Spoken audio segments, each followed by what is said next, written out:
வேதம் சொல்கிறது, கர்த்தர் திரும்ப தலையை நிமிர்த்தி அந்த ஸ்திரீயை பார்த்தார். ஏன் அவளை பார்த்தார்னா, இனி உன் தலையை யாரும், அவ்வளவுதான், இனி உன் தலை குனிய யாரும் உன்னை பேச மாட்டாங்க. ஆமேன்னு சொல்லுங்கள்.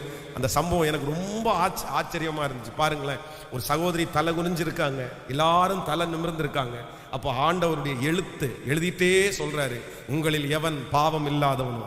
உடனே அவளை யாரெல்லாம் தலை குனிய வச்சாங்களோ இப்ப எல்லாரும் என்ன பண்றாங்கன்னா தலை குனிஞ்சிட்டாங்க, எல்லாரும் தலை குனிஞ்சிட்டாங்க. ஆனா ஆண்டவர் நிமிர்ந்து இப்ப பார்க்கும்போது அந்த சகோதரி அப்படியே நிற்கிறாங்க, அவ நிமிர்ந்து பார்க்கிறா. அப்பதான் ஆண்டவர் சொல்றாரு, இனி நீ போ, இனி பாவம் செய்யாதே, உன்னை நான் ஆக்கினிக்குள்ளாக தீர்ப்பது இல்லை அப்படின்னா இனி நீ தலை குனிய மாட்டேன்னு கர்த்தர் அவளுக்கு ஒரு பெரிய ஹோப்பை கர்த்தர் கொடுத்தார். இந்த ஜெபத்தில் இருக்கிற நிறைய பேருக்கு கர்த்தர் கொடுக்கிறார். உங்களுக்காக இயேசுனுடைய தலை குனிந்தது, உங்களுக்காக இயேசுனுடைய தலை நிமிர்ந்தது. நான் நம்புகிறேன் கர்த்தர் உங்களுக்காக தலையை நிமிர பண்ணினது காரணம், இனி நீங்கள் குனிய போவது இல்லை.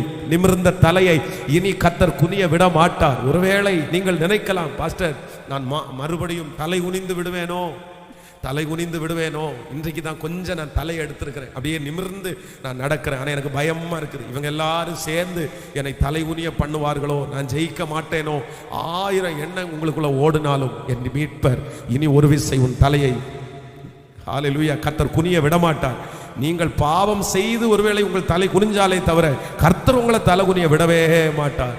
விசுவாசிக்கிறவர்கள் கரங்களை உயர்த்தி, அப்பா எங்களை தலை குனிய விடமாட்டீர், ஆமேன், எங்களை நிமிர்ந்து நடக்க பண்ணுவீர் சொல்லுங்க. அப்பா எங்களை நிமிர்ந்து நடக்க பண்ணுவீர். அப்படியே ஜெபிங்க பார்க்கலாம். இந்த வாக்குத்தத்தத்தை கர்த்தர் என் மனசுல கொடுத்துட்டே இருக்கிறாரு. ஹல்லேலூயா. நம்முடைய திருச்சபை மக்களுக்கு நடக்க போகிறது. இந்த சத்தத்தை தூர இடங்களிலே கேட்கிற என்னுடைய சொந்தங்கள், நண்பர்களுக்கு, குடும்பத்திற்கு இந்த வார்த்தை அப்படியே நடக்க போகிறது. ஹல்லேலூயா.